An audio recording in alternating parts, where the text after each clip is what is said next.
अस्सलाम वालेकुम। आज हम लोग लेक्चर 2 अटेंड कर रहे हैं। ट्रैफिक सिग्नल डिज़ाइन करेंगे।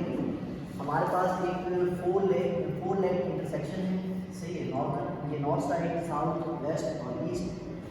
इस तरफ की जो ट्रैफिक है जो ईस्ट की तरफ जा रही है उसको हम लोग बोलेंगे ईस्टर्न बाउंड ट्रैफिक। ये जो ट्रैफिक इधर खड़ी है इस तरफ जाना चाह रही है उसको बोलेंगे वेस्टर्न बाउंड। ये जो नॉर्थ पर खड़ी हुई है और जो इस तरफ जाना चाह रही है उसको हम लोग बोलेंगे साउदर्न बाउंड। और जो यहाँ पर ट्रैफिक खड़ी हुई है ये नॉर्थ की तरफ जाना चाह रही है, इसलिए हम लोग बोलेंगे उसको नॉर्दर्न बाउंड। लास्ट लेक्चर में हमने कवर किया था कि हमारे पास तीन किस्म की मूवमेंट होती है, थ्रू होता है, राइट हैंड होता है और लेफ्ट हैंड होता है, ठीक है। और ये क्या प्रॉब्लम्स जनरेट करते हैं ये भी हम लोग लास्ट लेक्चर में कवर कर चुके हैं। अभी हम लोग ये देखेंगे कि सिग्नल डिज़ाइन कैसे कर सकते हैं, ठीक है। तो इसमें सबसे पहला जो स्टेप आता है, सबसे पहला स्टेप है वो हमारे पास है नीमा फेज नंबरिंग।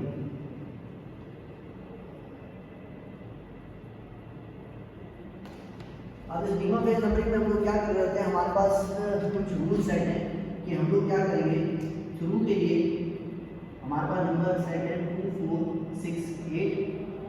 राइट हैंड के लिए हमारे पास नंबर है 1 3 5 7 और लेफ्ट हैंड के लिए हमारे पास नंबर है 12 14 16 18।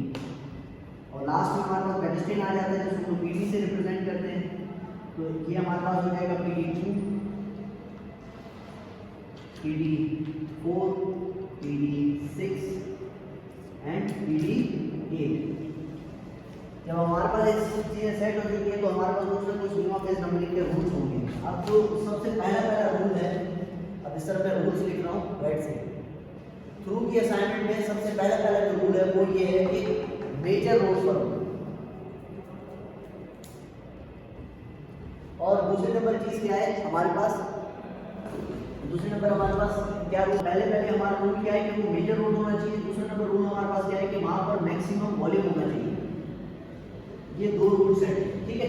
तो ये मेजर रोड और मैक्सिमम वॉल्यूम किस चीज के लिए, नंबर 2 की असाइनमेंट के लिए। जब ये तरकीब हमारे पास हो जाएगी फिर हम लोग assignment, rest of the assignment जो है हम लोग कैसे करेंगे, क्लॉकवाइज करके देखते हैं कैसे पता चले कि कौन सा जो रोड है वो मेजर है, कौन सा रोड माइनर है। सिंपली इस डायग्राम में आप देख सकते हैं कि यहाँ पर 2 लेन्स हैं, यहाँ पर सिंगल लेन। तो सबसे पहले इनिशियली यही हमें पता चल रहा है कि यार जो जिस तरह 2 लेन्स है वो मेजर रोड है। लेकिन हम लोग अगर चारों तरफ से 2 लेन्स हो तो फिर कैसे पता चलेगा कौन सा मेजर रोड है। तो सबसे पहले आप लोग क्या करेंगे, इन तीनों वॉल्यूम्स को आपस में ऐड कर देंगे। जब हम तीनों वॉल्यूम्स को आपस में ऐड करेंगे, बताओ क्या आंसर आ रहा है बेटा, 1300 750 प्लस 150 कितना आंसर आ रहा है बेटा, 2200। इस तरफ 2200 बन रहा है, इस तरफ कितना बन रहा है बेटा,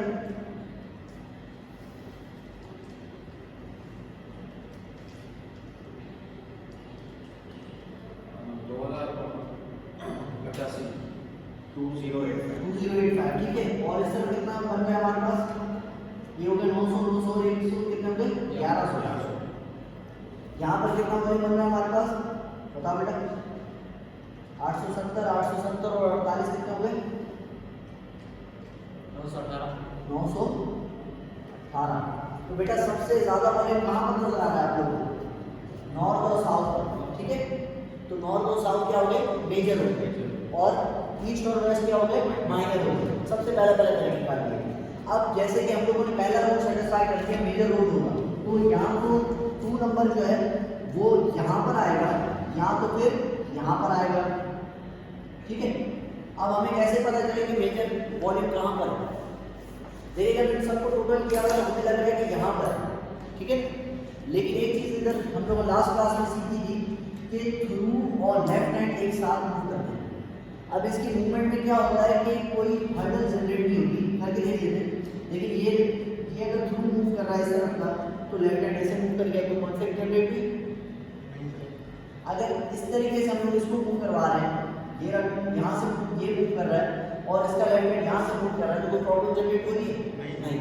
तो अगर ऑपोजिट डायरेक्शन में जो थ्रू है वो मूव कर रहे हैं तो उसके साथ लेफ्ट हैंड मूव कर सकता है। लेकिन ये लेफ्ट हैंड कब प्रॉब्लम जनरेट करता है कि अगर मिसाल तौर पर क्या करूँ 90 डिग्री पर हमारे पास जो थ्रू की मूवमेंट है तो उसको ऑन कर, तो क्या होगा यहाँ पर डायरेक्ट कॉन्फ्लिक्ट जनरेट हो जाएगी और यहाँ पर मर्जिंग जनरेट हो जाएगी। तो थ्रू और लेफ्ट हैंड जब साथ मूव कर रहा है तो हमारे पास क्या होगा कि हम लोग थ्रू और लेफ्ट हैंड को आपस में ऐड कर देंगे। जब ऐड करेंगे तो यहाँ पर बन रहे 1450 और यहाँ पर बन रहे 1285। तो तू कहाँ पर आएगा बेटा? तू यहाँ पर आएगा। तो जब ये हम लोगों ने पूरा असाइनमेंट कर लिया है तो बाकी जो है 4 6 8 हम लोग इस तरीके से असाइनमेंट करेंगे क्लॉकवाइज। बेटा क्लॉक ऐसे घूमता है ना, गलत नहीं बढ़ाया, कैसे घूमता है बेटा क्लॉक? इस तरीके से ना। तो क्या होगा 4 यहाँ पर आएगा, 6 यहाँ पर आएगा और 8 यहाँ पर आएगा। अब हम लोगों ने ग्रुप को सेटिस्फाई कर लिया। अब हमें राइट हैंड की असाइनमेंट करनी है। राइट हैंड असाइनमेंट के रूल्स होंगे कुछ ना कुछ। तो सबसे पहला इसका रूल जो है वो ये है कि मेजर पे जो टोटल है ना वो 7 आना चाहिए और माइनर का जो टोटल है वो कितना आना चाहिए बेटा? 11 आना चाहिए। ठीक है, तो हम लोग क्या करें, यहाँ पर मैं क्या रखूँ? हमारे पास ऑप्शन क्या है 1 3 5 7। मैं यहाँ पर 1 रख लूँ, सही है? क्यों 5 चाहिए, यहाँ पर 5 रखूँ तो ये 2 और 5 कितने हो गए? 7। यहाँ पर ये 5 निकाल देता हूँ। ठीक है, यहाँ पर मैं 7 रख लेता हूँ। क्यों? मेजर है तो कितना चाहिए यहाँ पर? 1 चाहिए। तो 3 + 6 बराबर हो जाएगा 1 के। 1 चाहिए, 1 और 6 कितने हो गए? 7। तो दोनों पे मेजर पे देखिए 2 + 5 बराबर है किसके? 7 के। 1 + 6 बराबर है किसके? 7 के। तो ये हमारी कंडीशन सेटिस्फाई हो गई। हमारे पास रह गए 3 और 7। अब माइनर पे हमें चाहिए 11 का टोटल। तो मैं 7 के साथ 3 के साथ जो है वो 3 जो है वो 4 के साथ रख लूँ और 8 जो है वो 7 के साथ रख लूँ। सही रखा है ना मैंने? नहीं सही रखा। क्यों बेटा?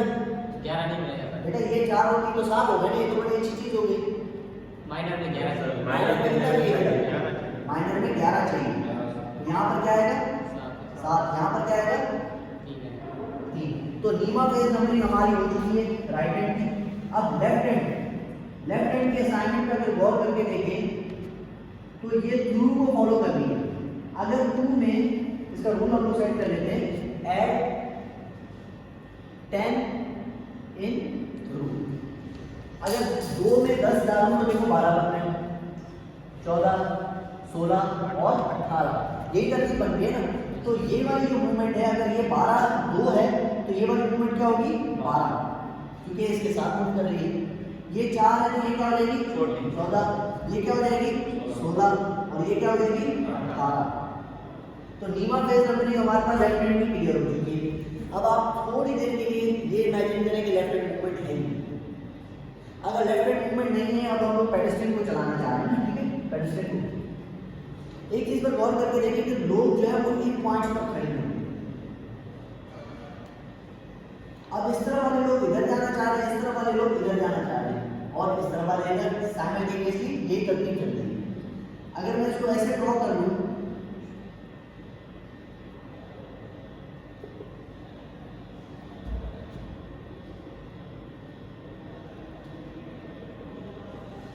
ये दोनों तरफा है और ये शो कर रहा है कि दोनों लोग इस तरफ आना जाना करना चाह रहे हैं। ठीक है, अगर हम लोग इसी तरीके से किसके साथ सही चल सकता है? देखो अगर मैं ये 4 की मूवमेंट चला रहा हूँ,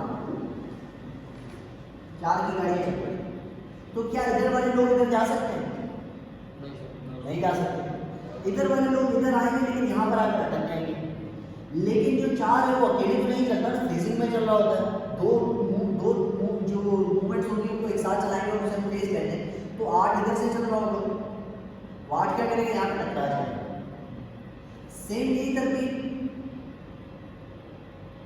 अगर मैं करके देखूँ, एक और चीज तरतीब करके देखना चाह रहा हूँ कि मैं बोलो यार ये 2 को ऐसे जाने दूँ और 6 को ऐसे जाने दूँ। तो एक चीज अगर गौर करो कि इधर वाले लोग इधर नहीं जा सकते, इधर वाले इधर नहीं, इधर वाले इधर नहीं, इधर वाले इधर नहीं जा सकते। ये तरतीब बन रही। लेकिन इधर वाले लोग इधर जा सकते हैं। लेफ्ट हैंड है ही, लेफ्ट हैंड है ही, फिलहाल इमेजिन करो लेफ्ट हैंड है ही। तो क्या हो रहा है कि जब ये 2 की मूवमेंट चल रही है तो देखो एक किस्म का बैरियर बन रहा है। जब ये बैरियर बनेगा तो ये वाला हिस्सा तो खाली हो जाएगा और यहाँ पर गाड़ी खड़ी भी होगी। तो लोग बासानी यहाँ से इधर जा सकते हैं, इधर से इधर जा सकते हैं। तो देखो ये वाले जो लोग हैं इस तरफ जो खड़े हुए हैं ये 2 के माध्यम हैं, तो इसका जो नाम हो जाएगा वो क्या हो जाएगा नाम PD2। तो इस तरफ वाले लोग किसके माध्यम हो गए इस 6 के, तो इसका नाम क्या हो जाएगा बेटा PD6। और सेम अगर यही तरतीब अगर चल रही है तो अब आपको 4 और 8 को चला कर देखते हैं। अगर 4 और 8 को चला रहे हैं देखिए तो क्या हो रहा है, ये दोनों PD2 और PD6 तो नहीं चल पा रहे, लेकिन इधर के लोग इधर जा सकते हैं, आगे आना जाना कर सकते हैं, क्योंकि 4 जो है वो ब्लॉक कर रहा है ट्रैफिक को। ये वाला ऐसा खाली हो जाएगा, यहाँ पर गाड़ियाँ खड़ी हैं, तो ये वाली जो मूवमेंट है किसकी माध्यम से 4 के, तो ये क्या हो जाएगा बेटा PD4। तो साइमल्टेनियसली ये क्या हो जाएगा PD8। तो ये हमारे पास धीमा फेज नंबरिंग हो चुकी है इनिशियली। इसमें हमारे पास ओवरलैपिंग रह गई है, एक चीज रह गई है जिसको कहते हैं ओवरलैपिंग, ये हम लोग बाद में कवर करेंगे। ठीक है, स्टेप 1 हमारे पास कंप्लीट हो चुका है।